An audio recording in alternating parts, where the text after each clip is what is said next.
Assalamualaikum warahmatullahi wabarakatuh. Waalaikumsalam.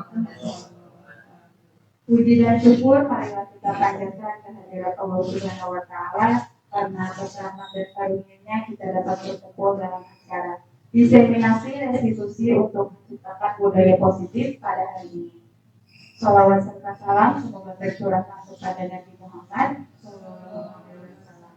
juga kepada sahabatnya, tabiinnya, dan kepada kita selaku umatnya. Yang terhormat Bapak Didi Cahyadi SPD selaku Kepala SDN 1 Sukamaju, yang terhormat Ibu Lina Gunawati SPD selaku narasumber, dan yang terhormat Bapak Ibu peserta diseminasi. Marilah kita buka acara ini dengan ucapan basmalah bersama-sama. Acara selanjutnya yaitu menyanyikan lagu Indonesia Raya. Hadirin dimohon berdiri.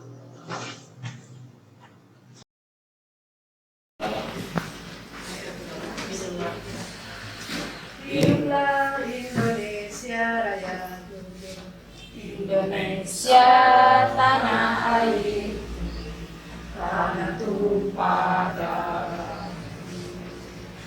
Di sanalah aku berdiri, jadi pandu hidupku. Indonesia kebangsaanku, bangsa dan tanah airku. Marilah kita berseru, Indonesia bersatu. Hiduplah tanahku, hiduplah negeriku, bangsaku, rakyatku semuanya. Bangunlah jiwanya, bangunlah badannya untuk Indonesia Raya. Indonesia Raya, merdeka, merdeka, tanahku, negeriku yang ku cinta. Indonesia Raya, merdeka, merdeka, hiduplah Indonesia Raya. Indonesia Raya, merdeka, merdeka, tanahku, negeriku yang ku cinta. Indonesia Raya, merdeka, merdeka, hiduplah Indonesia Raya. Hadirin disilakan duduk kembali. Acara selanjutnya yaitu doa yang akan dipimpin oleh Ibu Restu Puspitasari SPD. Kepada beliau dipersilakan.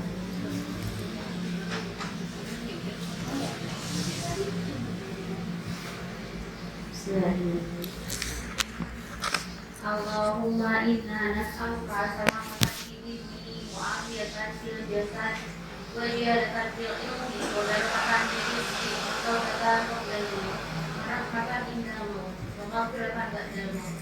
Allahumma hawwin alaina fi safaratil maut wa najatan minan nar wal afwa indal maut.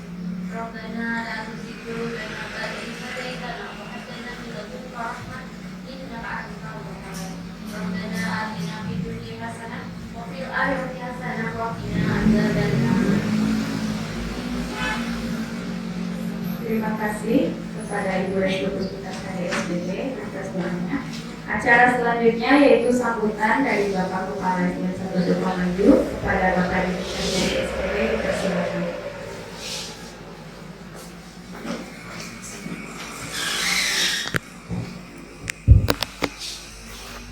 Bismillahirrahmanirrahim. Assalamualaikum warahmatullahi wabarakatuh. Waalaikumsalam.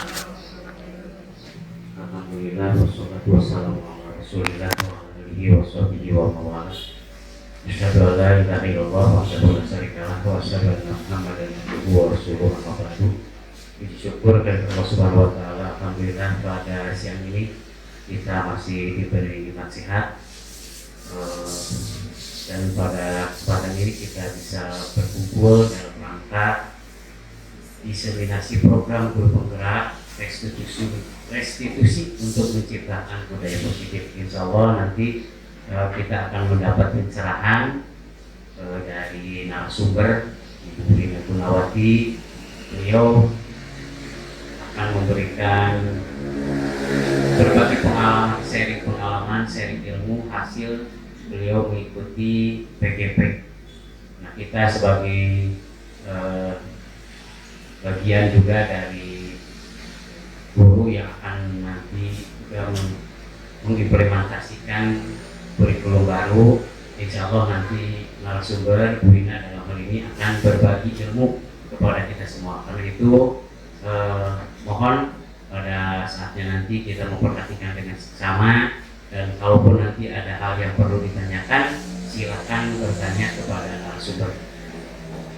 Barangkali itu saja sambutan dari saya. Mudah-mudahan acara diseminasi ini berjalan dengan lancar dan bermanfaat bagi kita semua. Billahi taufiq wal hidayah. Assalamualaikum warahmatullahi wabarakatuh.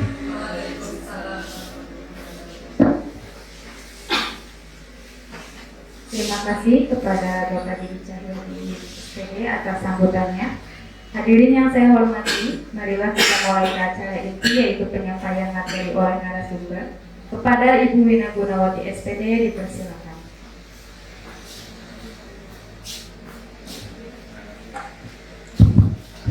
Mohon izin Bapak Ibu, teman-teman semuanya. Assalamualaikum warahmatullahi wabarakatuh. Waalaikumsalam warahmatullahi wabarakatuh. Sebelumnya saya ingin mengucapkan banyak-banyak terima kasih kepada Bapak Kepala Sekolah dan kepada rekan guru semua yang ada di sini karena sudah mendukung saya dalam kegiatan ini untuk bersedia meluangkan waktunya sedikit pemikirannya untuk bisa hadir sepenuhnya dalam kegiatan ini, Bapak Ibu. Saya juga mohon izin, saya di sini bukan ingin menunjukkan bahwa saya lebih tahu atau lebih bisa dari Bapak Ibu semuanya, tapi tidak lain saya hanya ingin berbagi apa yang telah saya dapatkan selama pembelajaran di Guru Penggerak sampai saat ini, dan masih setengah jalan lagi perjuangan saya, mudah-mudahan lancar sampai selesai.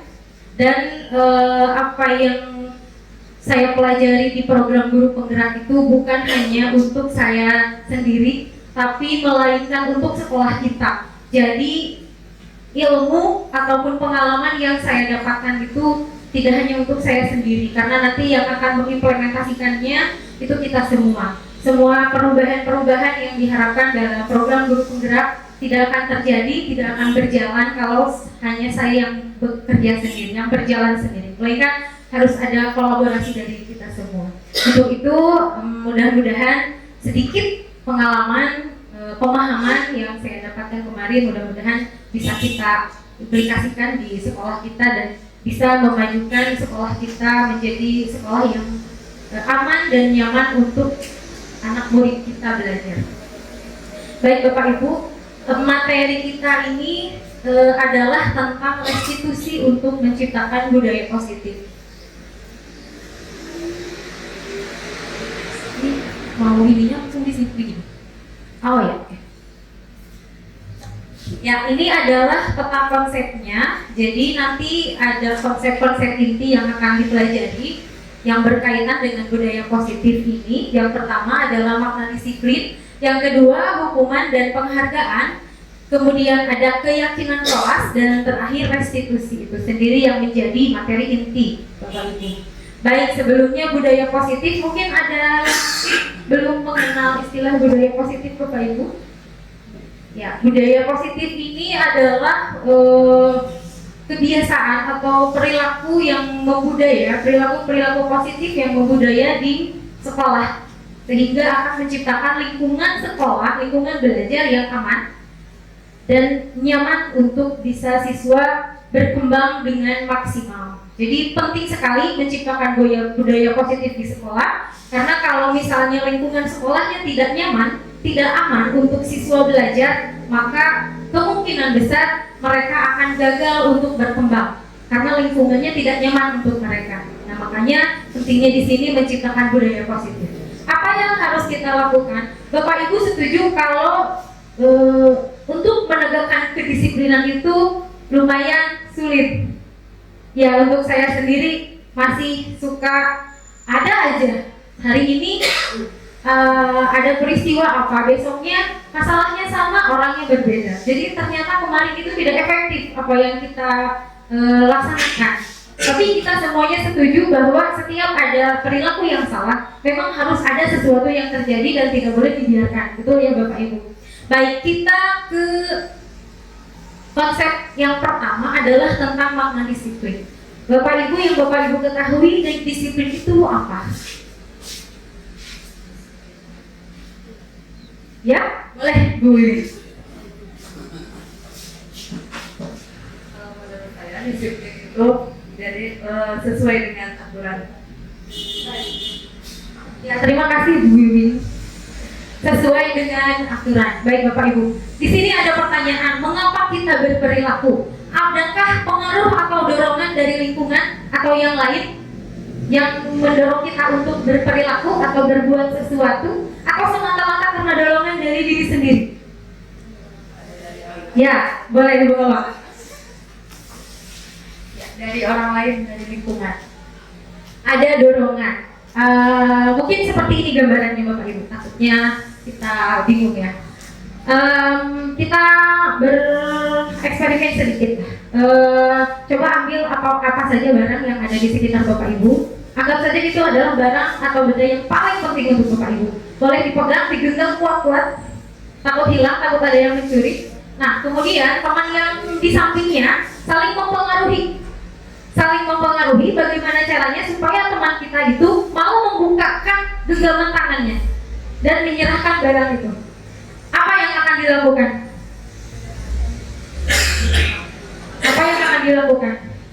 Membujuknya. Kalau tidak bisa dibujuk, dipaksa, ditekan. Betul begitu. Ya, itu kalau misalnya sampai yang memegang barang tadi itu akan membuka atau tidak? Tergantung dari siapa? Tergantung dari bujukan atau rayuannya. Tapi kalau misalnya bujukan rayuannya tidak mempan, dibuka nggak? Yang menentukan siapa? Yang mengontrol siapa? Jadi sebetulnya bujukan rayuan bisa mempengaruhi kita kalau kita sendiri yang mengizinkan bujukan dan rayuan itu mempengaruhi kita. Jadi intinya kontrol itu ada di diri sendiri. Tuh Bapak Ibu setuju ya? Jadi kontrol untuk kita berperilaku itu ada di diri sendiri. Adapun bujukan, tekanan atau apapun itu tidak akan bisa mempengaruhi kalau kita tidak mengizinkannya. Seperti itu Bapak Ibu, sampai sini kita sepakat? Baik, kita lanjutkan. Nah, di sini ada pemikiran dari Bapak Ki Hajat Dewantara. Di mana ada kemerdekaan, disitulah harus ada disiplin yang kuat.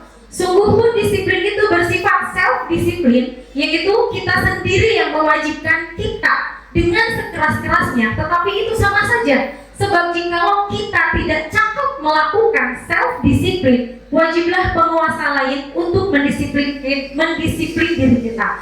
Dan peraturan demikian itulah harus ada di dalam suasana yang merdeka. Apa sih sebenarnya merdeka itu? Bebas. Sebebas-bebasnya?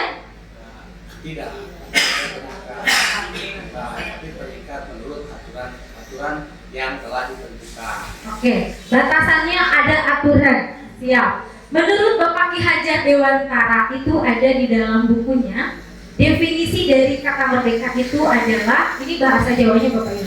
Merdeka iku jarwannya norak menglepasi pangreh nging uga kuat. Mohon maaf untuk yang menguasai bahasa Jawa kalau saya salah. Nging uga kuat kuasa aman diri priyangga. Kalau di dalam bahasa Indonesianya, merdeka itu artinya tidak hanya terlepas dari perintah, tetapi juga cakap untuk memerintah diri sendiri. Balik lagi ke kesepakatan kita tadi bahwa kontrol dari perilaku ada pada diri sendiri. Merdeka itu bukan bebas bebas sebebas-bebasnya. Ya, ada batasan aturan, tetapi kalau dikaitkan dengan kontrol, teori kontrol yang tadi, bahwa kontrol itu ada di dalam diri sendiri. Jadi motivasi untuk kita dapat mematuhi aturan itu harus muncul dari dalam diri sendiri. Sepakat Bapak Ibu?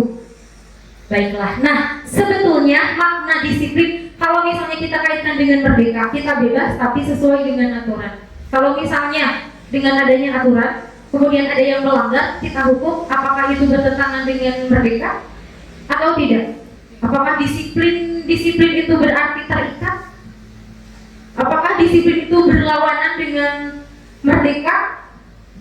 Ya, disiplin itu berkesesuaian dengan merdeka. Karena disiplin, makna dari disiplin sebenarnya adalah kontrol diri untuk berperilaku. Jadi bukan patuh untuk mengikuti peraturan, tapi mengontrol diri untuk berperilaku sesuai dengan nilai-nilai kebajikan, berperilaku sesuai dengan nilai-nilai yang diyakininya.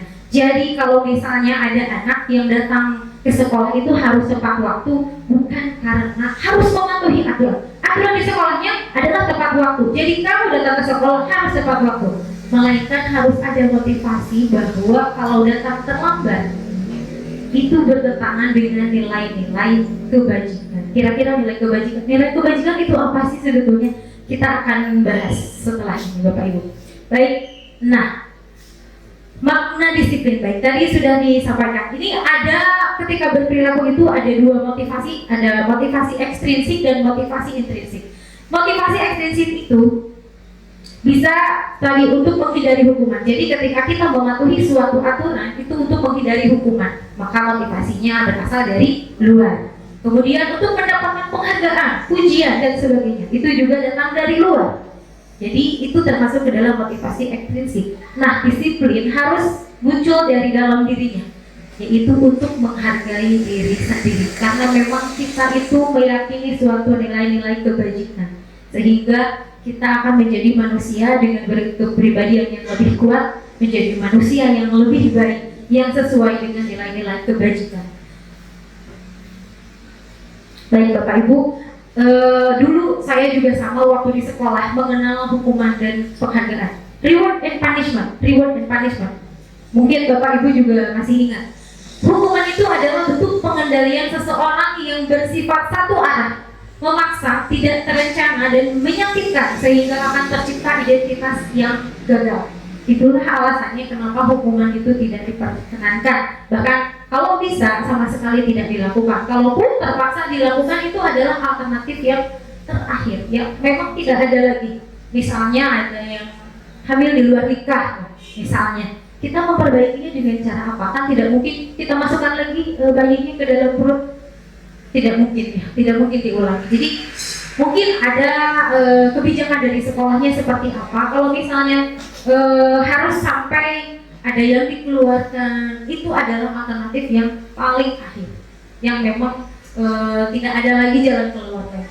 Kalau bisa memang ditiadakan. Nah, kemudian penghargaan itu adalah cara mengontrol perilaku seseorang yang menghancurkan potensi pembelajaran yang sesungguhnya karena hanya berpengaruh jangka pendek, merusak hubungan, mengurangi ketepatan, menurunkan kualitas dan mematikan kreativitas. Dari mana ini dalilnya? Ini semuanya berdasarkan hasil penelitian dari para ilmuwan, Bapak Ibu. Jadi Bapak Ibu pernah tidak ketika ada seorang anak yang biasanya 3 tahun mungkin berturut-turut ranking 1, kemudian satu waktu dia ranking 2, pernah membayangkan bagaimana perasaannya? Dia akan merasa kecewa, dia akan merasa gagal, ada kekecewaan. Betul ya Bapak Ibu? Itu mengurangi mematikan kreativitas dan akan merusak hubungan mungkin dengan teman, karena dia biasanya juara kemudian tiba-tiba dia tidak juara, pasti akan merasa kecewa. Itu akan merasa seperti dihukum, itu akan seperti hukuman baginya. Kemudian penghargaan juga bisa mengurangi ketepatan. Ini berdasarkan penelitian ada sekelompok yang diberikan penghargaan untuk menyelesaikan sesuatu, dan ada lagi kelompok anak yang tidak ada penghargaan, tidak ada diembel-embeli dengan apapun untuk melakukan tugas sama tugasnya, dan hasilnya yang tidak ada embel-embel apapun itu ternyata lebih akurat, hasilnya lebih baik dibandingkan yang ada embel-embelnya. Ini berdasarkan karena ada tuntutan tadi. Itu menjadikan anak stres, itu juga akan seperti hukuman bagi dia, tekanan bagi dia. Itu akan mematikan kreativitas juga. Kemudian yang ditakutkan lagi dari penghargaan, ketika seseorang itu bergantung dari penghargaan. Jadi apapun yang dilakukan dia akan mengharap penghargaan, mengharap imbalan. Harus ada sesuatu yang saya dapat dengan saya melakukan ini.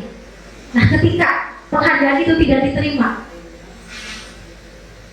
dia akan kecewa. Itu melunturkan keikhlasan dari dalam diri, melunturkan keikhlasan. Jadi apapun yang diperbuat adalah memang untuk kalau dalam bahasa, kalau di istilah agamanya ikhlas ya Bu Restu ya. Baik Bapak Ibu, itu tentang hukuman dan penghargaan. Bapak Ibu, ada miskonsepsi, saya juga sama kemarin waktu belajar, hukuman dengan sanksi sama atau tidak?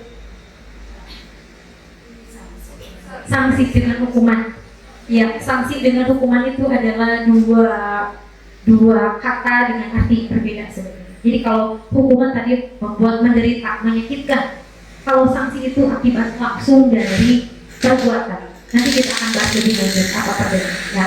Di sini setiap perilaku itu pasti memiliki tujuan. Ada yang datang dari luar motivasinya, ada yang datang dari dalam. Yang dari dalam ini timbul dari dalam individu tanpa ada paksaan dan atas kemauan sendiri. Sedangkan yang dari luar timbul akibat pengaruh dari luar individu, bisa ajakan, suruhan, paksaan dari orang lain. Dan kita akan lebih enak untuk melakukan sesuatu dengan motivasi intrinsik, itu akan lebih ringan. Itu lebih ya, kita sepakat. Oke, kita lanjut saja. Nah, selain ada pengaruh atau motivasi, perilaku manusia juga dipengaruhi oleh kebutuhan dasar. Jadi secara umum manusia itu memiliki 5 kebutuhan dasar. Yang pertama kebutuhan untuk bertahan hidup, yang kedua penguasaan, kemudian mendapatkan kasih sayang atau diterima di dalam lingkungan, kemudian yang keempat kebebasan, dan terakhir kebutuhan akan kesenangan. Jadi setiap manusia berperilaku apapun pasti ada tujuannya, yang tidak lain adalah untuk memenuhi kebutuhan. Bapak Ibu datang ke sekolah setiap hari, bekerja, mengajar anak-anak, tujuannya adalah untuk kebutuhan. Kebutuhan yang mana Bapak Ibu? Sama kalau saya juga sama, untuk bertahan hidup Bapak Ibu ya. Nah, ketika ada seorang anak berusaha untuk menyelesaikan tugas, kira-kira kebutuhan dasar apa yang sedang dipenuhinya? Kemana arahnya? Penguasaan, rasa diterima, bertahan hidup, kebebasan atau kesenangan?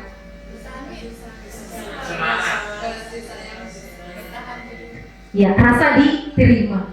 Bisa rasa diterima karena biar tidak berbeda, tim rasa tidak berbeda dengan teman-temannya. Kalau misalnya senang, bagus, senang akan tugas, hebat.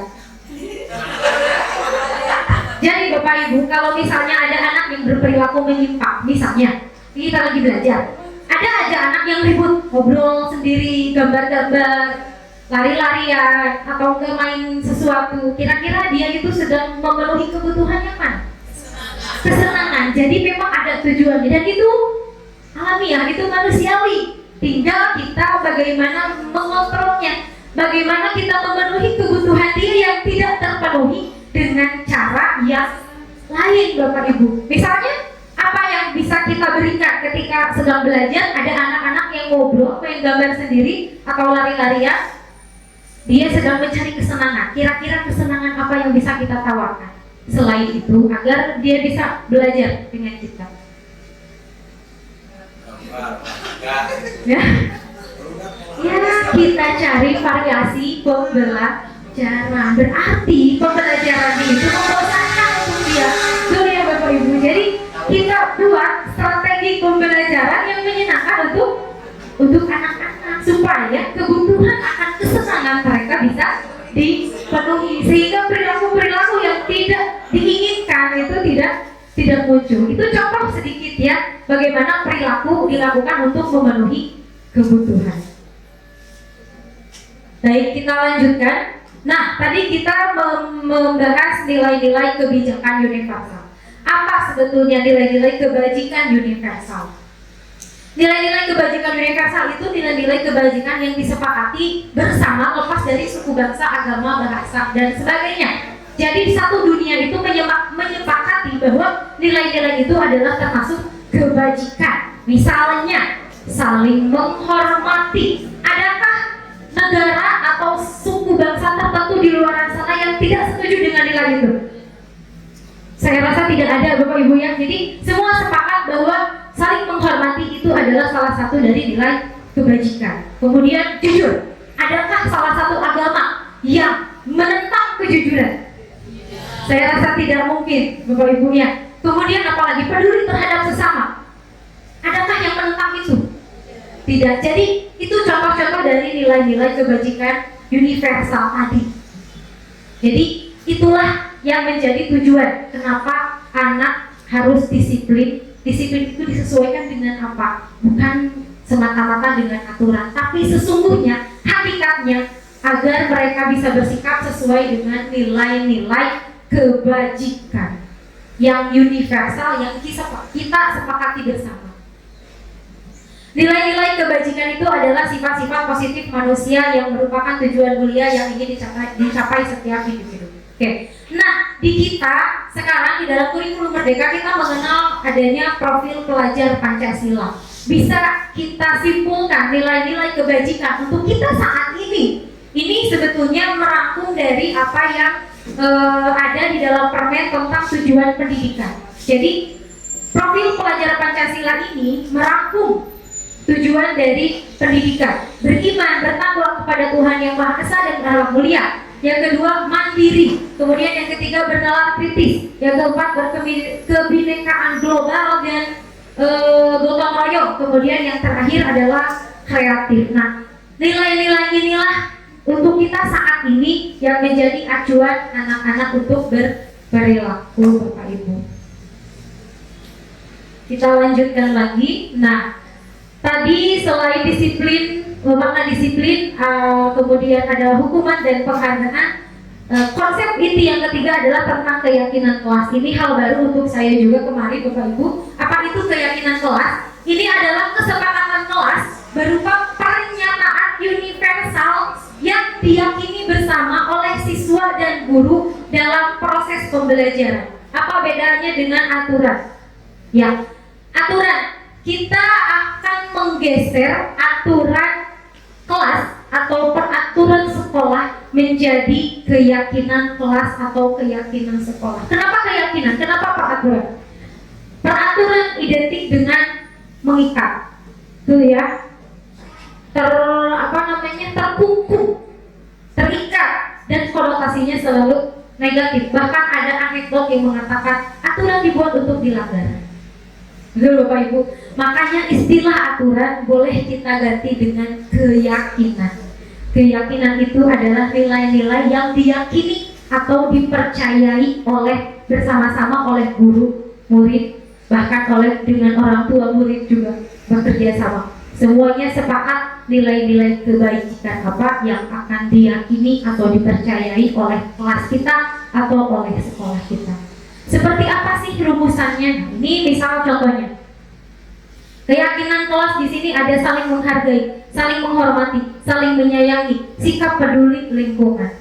Jadi anak hanya ini saja yang diingat. Terus Bu, ketika perilakunya apa nanti?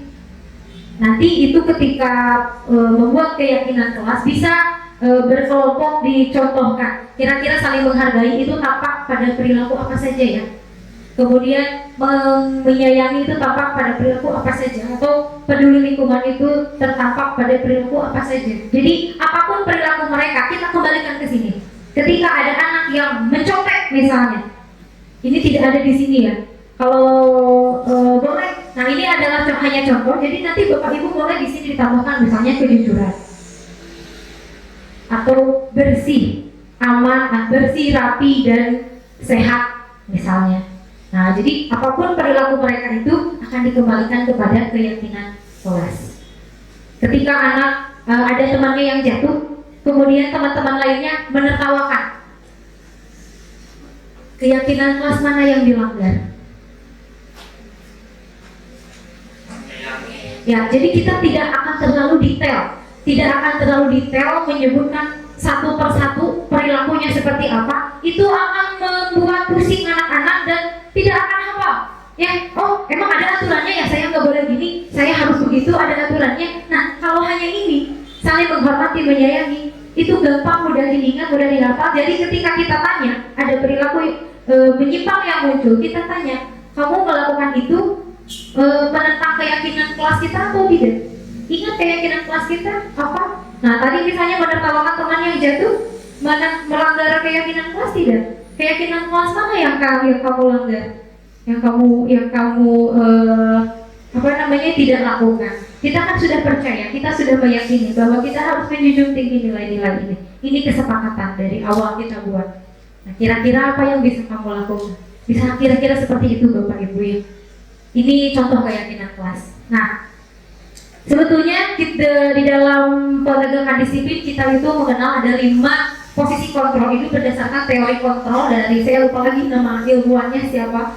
Yang pertama ada posisi penghukum, kemudian ada pemberi rasa bersalah, yang ketiga teman, yang keempat pemantau, yang kelima manajer. Posisi penghukum itu adalah ketika ada perilaku yang menyimpang, seorang guru itu memberi hukuman, itu adalah penghukum. Ada anak terlambat sekolah, lari kamu 3 keliling, itu adalah kontrol atau posisi kontrol penghukum. Kemudian pemberi rasa bersalah, ketika ada anak datang kesiangan, kamu itu tiap hari kesiangan, kamu tidak kasihan sama teman-teman kamu tidak kasihan sama ibu, kamu datang itu mengganggu mereka yang belajar. Ibu juga malu sama kepala sekolah, ada saja kelas ibu yang kesiangan. Jadi membuat dia itu merasa bersalah. Kemudian yang ketiga adalah teman. Itu baik sebetulnya, dekat dengan murid. Tapi ketika kita mengambil posisi ini, anak itu akan dekat dan akan tergantung dengan kita. Jadi anak itu hanya akan berperilaku baik untuk kita, di depan kita. Kalau untuk orang lain, karena dia tidak merasa berteman dengan mereka, jadi ya lupa lagi. Jadi berteman itu membuat ketergantungan. Itu juga kurang tepat Bapak Ibu ya. Kemudian ada pemantau. Kalau pemantau ini langsung menghubungkan setiap tindakan itu dengan sanksi. Bahwa setiap tindakan itu ada resiko yang harus diambil, ada sanksinya. Ini bersifat kaku. Bedanya apa dengan hukuman? Nah, tadi kalau hukuman itu bersifat menyakitkan, menyiksa. Kalau sanksi itu untuk memperbaiki kesalahan. Misalnya ada ada yang jatuh terus ditertawakan oleh teman-temannya, maka untuk memperbaiki kesalahannya apa yang harus dilakukan? Meminta maaf. Itu cukup. Meminta maaf. Kemudian misalnya berantem sampai ada yang lepas kancing atau bajunya ada yang robek, apa yang harus dilakukan oleh anak itu selain minta maaf, memperbaiki bajunya juga. Jadi bukan bersih-bersih WC 3 hari misalnya atau piket seminggu. Jadi itu tidak ada hubungannya. Jadi sanksi itu akan berhubungan dengan perilakunya. Itu bedanya dengan hukuman, dan itu memang harus dilakukan sebagai akibat dari perilaku yang sedang dilakukan. Tapi pemantau itu sifatnya kaku, datar, tidak dekat dengan murid. Kamu terlambat, kamu tahu kalau terlambat apa yang harus dilakukan, kamu tahu sanksinya, nanti apa yang harus dilakukan kalau kamu terlambat, misalnya itu nanti harus di sekolah lebih lama daripada teman-teman yang lain untuk mengejar ketertinggalan misalnya. Jadi dia pulangnya lebih telat. Yang anak-anak lain sudah pulang, dia tidak pulang dulu karena mengejar ketertinggalan tugas yang tadi karena kesiangan tadi. Nah, itu sanksi. Itu dilakukan oleh pemantau, tapi ini tidak dekat dengan siswa. Siswa akan merasa segan. Nah, yang terakhir itu adalah manajer. Manajer ini dekat dengan murid, kemudian juga tidak menghukum, tidak mengadili, tidak membuat murid itu merasa gagal, tapi juga tidak kaku. Apakah memperbaiki perilaku? Iya, sama memperbaiki perilaku, cuman dia lebih hangat, lebih dekat. Kita lebih jelas kita lihat di sini. Ini perbedaan dari penghukum, pembuat merasa bersalah, teman, pemantau, dan manajer. Di sini ada untuk penghukum dan pembuat merasa bersalah itu termasuk identitas gagal. Kemudian yang sukses itu teman pemantau manajer. Dibagi dua lagi, ada yang positif dan ada yang kontrol diri. Di sini untuk yang penghukum, guru akan menghardik, menunjuk-nunjuk, menyakiti, menyindir dengan kata-kata. Misalnya juga ada yang tidak mengerti aku, bagus ya Putra dari tadi teman-teman yang ngerjain tugas dia kasih aja sendiri gambar-gambar, mending gambarnya bagus. Nah itu juga penghukum, itu juga hukuman. Kemudian untuk membuat rasa bersalah dia akan berceramah dan menunjukkan kekecewaan mendalam sehingga anak itu akan merasa dirinya sebagai orang yang gagal, orang yang buruk. Ya Allah, aku sebegitunya ternyata. Kemudian kalau teman dia akan membuatkan alasan-alasan untuk murid-muridnya. Jadi mencoba mencari-cari alasan yang masuk akal biar bisa diterima oleh murid dan akan membangkitkan motivasinya. Kemudian pemantau menghitung dan mengukur, dan terakhir manajer itu mengajukan pertanyaan-pertanyaan. Nah, contoh perkataannya seperti apa?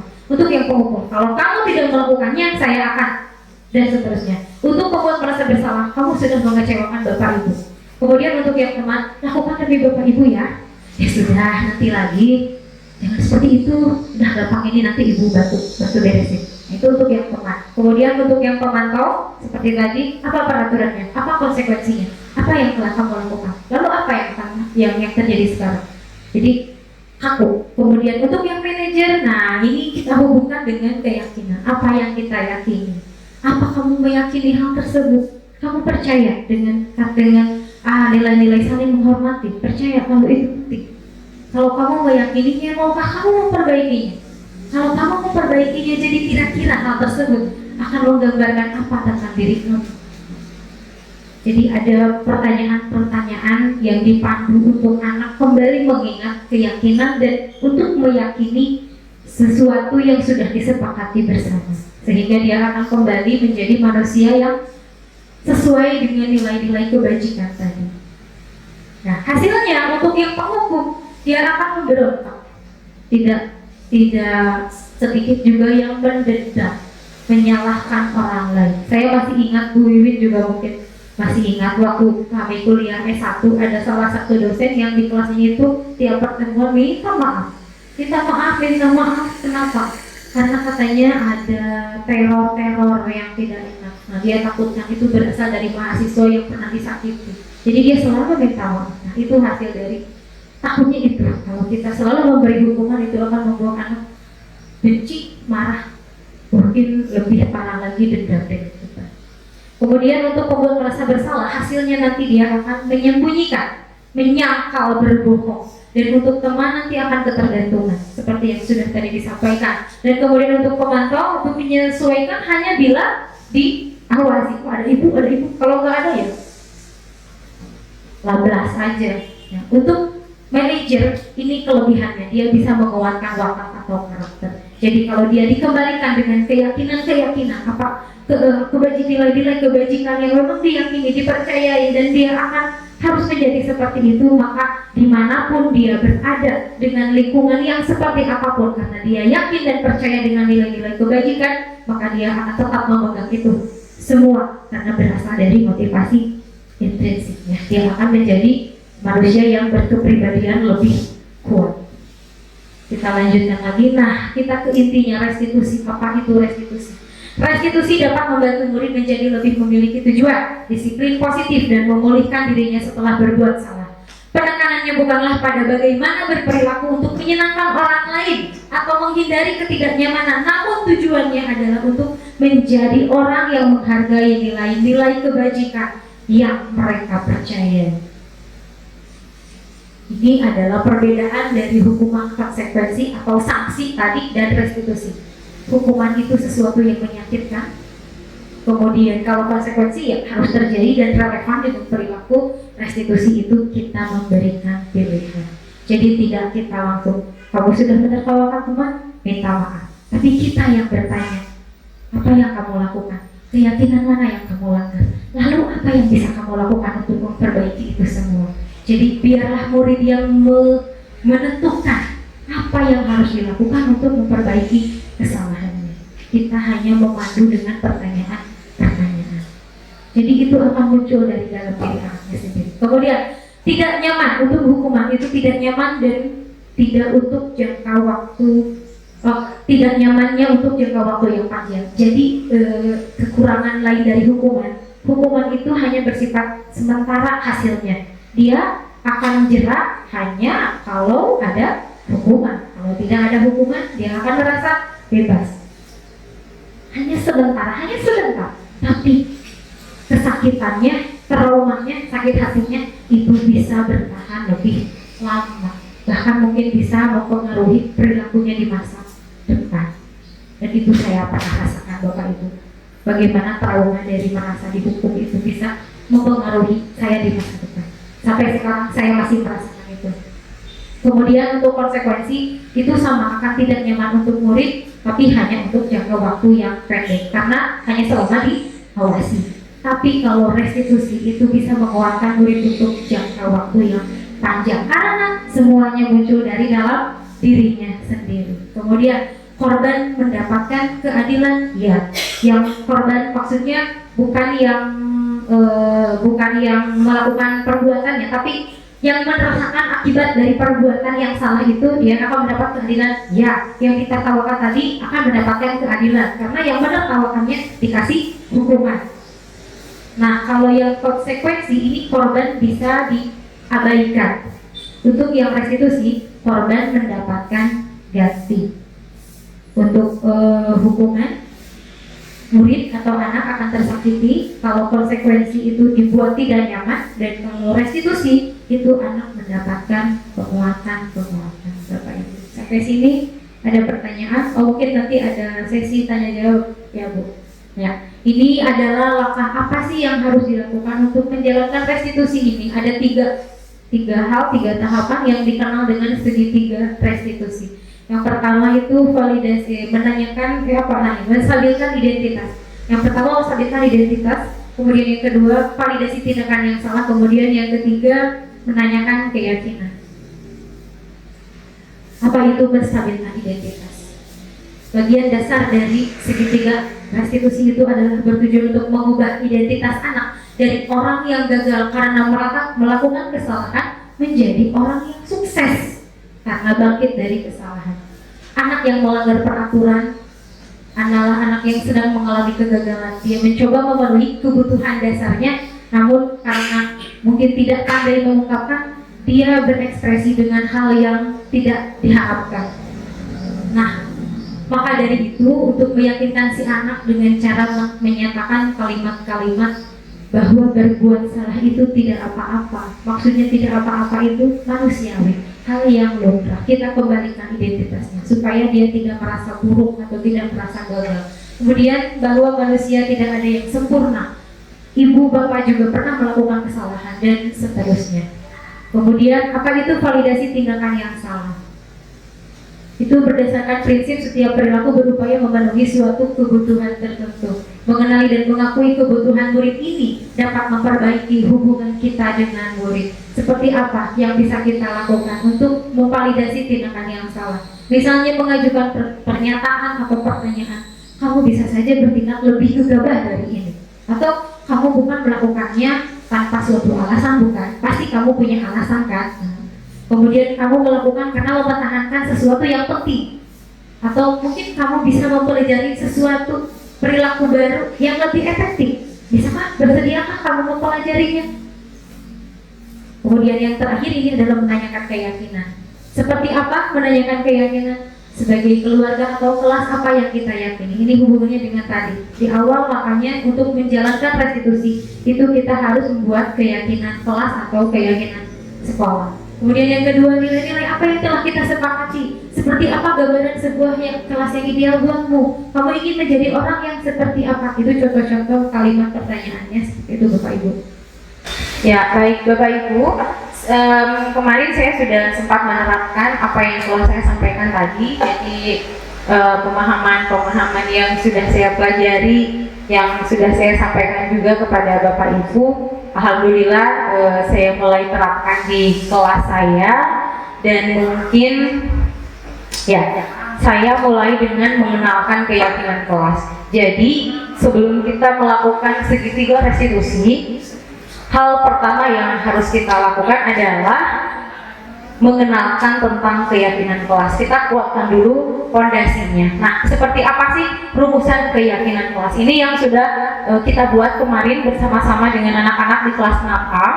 Jadi keyakinan kelas yang kita sepakati adalah yang pertama saling menghargai atau menghormati, yang kedua kejujuran, yang ketiga bersih, rapi dan sehat, yang keempat peduli. Nah, ini dari mana Bapak Ibu bisa menyepakati 4 hal ini? Jadi Bapak Ibu tidak usah kalau bahasa Sundanya menghimplong. Kita mulai dari ini Bapak Ibu. Sebelumnya mungkin Bapak Ibu juga sudah melakukannya. Jadi aturan atau kesepakatan belajar yang sudah kita buat sebelumnya, nah kita ubah saja redaksi kalimatnya. Kalau ada yang masih bernuansa negatif, kita ubah menjadi positif. Misal, tidak memakai sepatu berwarna-warni. Nah, kita ubah misalnya menggunakan sepatu warna hitam. Jadi tidak ada kata yang bersifat negatif. Nah, itu. Nah, dari aturan-aturan itu kemudian nanti kita kelompokkan kira-kira aturan-aturan yang sudah kita buat itu mencerminkan atau masuk ke dalam nilai-nilai kebajikan apa. Nah, kebetulan di kelas saya kemarin ada berbaris ketika masuk kelas dengan rapi, kemudian ada pemeriksaan kuku yang dilakukan setiap Senin dan Jumat, memakai seragam yang rapi, berkata sopan, tidak kasar atau kotor dan tidak menyinggung orang lain. Apalagi ini, tidak keluar kelas saat belajar. Izin keluar kelas saat belajar hanya diperbolehkan untuk 2 orang. Kemudian saat belajar diperbolehkan minum dan tidak makan. Kemudian saling menghargai, membuang sampah ke tempatnya, menjaga barang-barang di kelas dan tidak mengganggu teman saat belajar. Kemudian ini ada lagi sebetulnya yang 2 lagi tapi tidak ke foto Bapak Ibu. Nah, ini kemudian bersama anak-anak memasang-masangkan kira-kira kelompoknya sikap-sikap itu mencerminkan nilai-nilai kebajikan yang seperti apa begitu. Nah, mungkin kalau anak-anak yang suruh nyari nanti kebingungan, jadi saya bantu mereka, saya buat 4 nilai ini, kemudian nanti anak-anak bergiliran untuk memasangkan sikap ini masuk ke nilai kebajikan yang mana. Nah, kalau semua aturan sudah terakomodir, sudah masuk ke dalam nilai-nilai kebajikan yang sudah disampaikan di sini, tawarkan lagi kepada mereka apakah ada yang harus ditambahkan, nilai-nilai kebajikan yang kita percayai, yang kita perlukan untuk menciptakan budaya positif di lingkungan belajar kita, agar belajar kita aman, nyaman.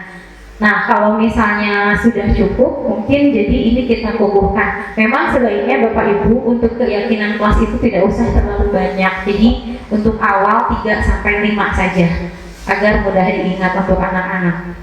Nah, kemudian setelah selesai, ini kita rumuskan menjadi keyakinan kelas. Hanya 4 saja yang harus mereka hafal. Jadi mereka sudah tahu sikap-sikap seperti apa yang mencerminkan nilai-nilai saling menghargai. Nah, nilai-nilai inilah yang harus kita kuatkan kepada mereka, bahwa nilai-nilai tersebut adalah nilai-nilai yang kita yakini, yang kita percayai sebagai nilai-nilai kebajikan yang akan kita junjung bersama-sama selama pembelajaran di sekolah. Nah, ini penyusunannya tadi mengubah kesepakatan kontrak belajar, kemudian mengelompokkannya ke dalam nilai-nilai terdiri 3-5 saja. Nah, ini adalah testimoni. Jadi saya bertanya bagaimana perasaan, bagaimana pendapat mereka tentang praktik kemarin. Ya, ini hasilnya.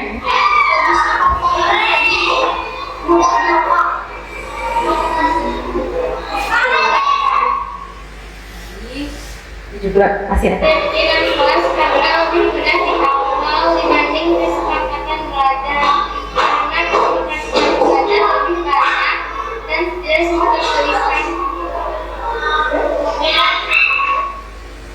jadi mereka kebanyakan memang lebih mudah dihafal kelebihannya, dan ada dari salah satunya bahwa semua sikap-sikap yang tidak terakomodir di aturan itu bisa kita tetap bisa kita jaga melalui keyakinan kelas. Jadi kalau keyakinan kelas itu kan bersifat umum, jadi semua sikap-sikap yang tidak terakomodir di aturan itu bisa diakomodir dalam keyakinan kelas. Dan kemarin saya juga sempat melakukan restitusi pada salah satu murid yang memang agak aktif di kelasnya dan cenderung mendominasi anak-anak yang lain. Kemudian saya memberikan restitusi dengan cara menuntun murid tersebut dengan pertanyaan-pertanyaan sesuai dengan keyakinan kelas yang sudah kita sepakati bersama. Dan ini adalah testimoninya.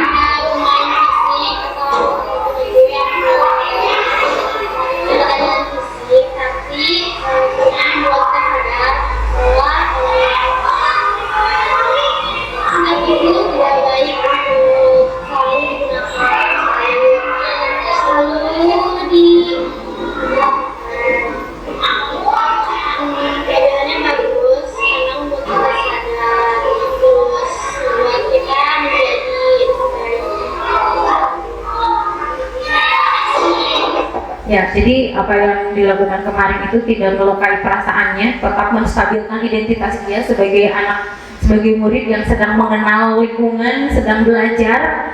Jadi tidak membuatnya merasa menjadi orang yang gagal atau buruk, tapi tetap kita tuntut untuk memperbaiki perilakunya menjadi lebih baik.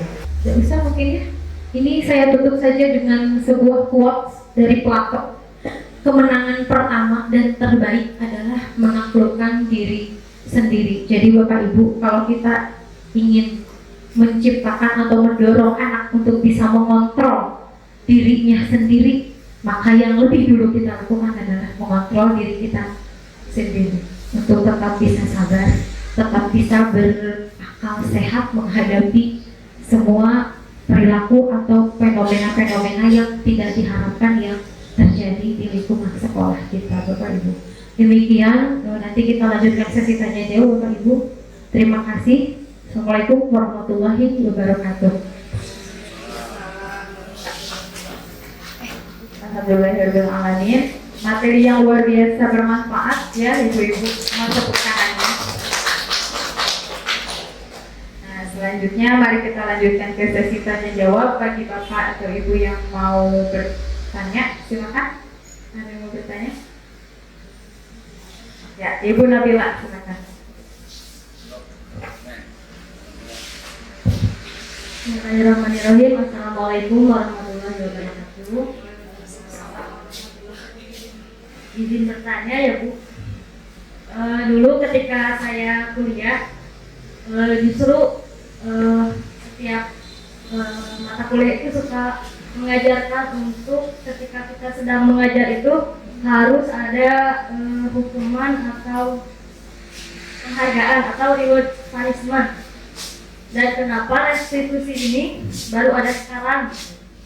Terus yang kedua itu saya kan sebagai guru kelas 1, apakah bisa menerapkan restitusi ini? Sedangkan kan anak kelas 1 itu terus kadang kitanya juga nggak bisa kontrol, yang ini melakukan kesalahan, yang ini juga sama, yang ini juga kuliah nangis semua, kadang kan susah gitu. Itu kan harus dengan suasana yang tenang, karena kan restitusi ini ada harus tenang gitu ya, harus menanyakan kepada anak baiknya gimana, sedangkan kan suasananya itu ribut gitu. Nah, harus bagaimana? Dan apakah guru juga bisa sabar di kelas 1? Terima kasih. Wassalamualaikum warahmatullahi wabarakatuh. Terima kasih Bu Nabila. Dulu saya juga sama mengenal pentingnya reward and punishment. Kenapa sekarang katanya itu nggak boleh? Kenapa dari dulu-dulu? Padahal teori-teori yang tadi dikemukakan itu dari dulu, dari tahun 1800-an bahkan itu sudah ada, buku-bukunya sudah ada. Tapi kenapa? Nah ini, kalau kita lihat sejarah dari pendidikan di Indonesia itu dulu kita itu bisa sekolah karena belas kasihan dari Belanda, Bapak Ibu ya. Tuh ya, jadi hanya orang-orang tertentu yang bisa belajar. Dan tujuan dari membiarkan kita belajar, orang pribumi belajar itu adalah sebetulnya untuk kepentingan belajar, untuk kepentingan mereka, karena mereka menggunakan tenaga kita dalam bisnisnya, dalam kegiatan ekonominya. Jadi mereka akan menggunakan kita. Nah, bagaimana kita bisa membantu mereka kalau kita tidak tahu apa-apa? Makanya kita dibiarkan untuk belajar baca tulis ala kadarnya, dan untuk mengontrol agar tidak terjadi hal-hal yang mereka tidak inginkan. Takut ada murid yang kritis dan seperti apa, makanya punishment reward itu selalu ditanamkan. Ya, mereka betul-betul hebat. Jadi doktrin dari penghukuman, penghargaan sampai sekarang itu masih diterapkan dan masih kita anggap sesuatu hal yang benar, yang wajar. Nah, akhirnya seiring berkembangnya teknologi, informasi juga kita lebih banyak, pemikiran kita juga lebih berkembang, lebih terbuka. Akhirnya mulai digembar-gemborkan yang namanya restitusi dan meminimalisir hukuman dan penghargaan. Begitu mungkin Bapak Ibu. Nah, untuk pertanyaan yang kedua, apakah kelas 1 bisa?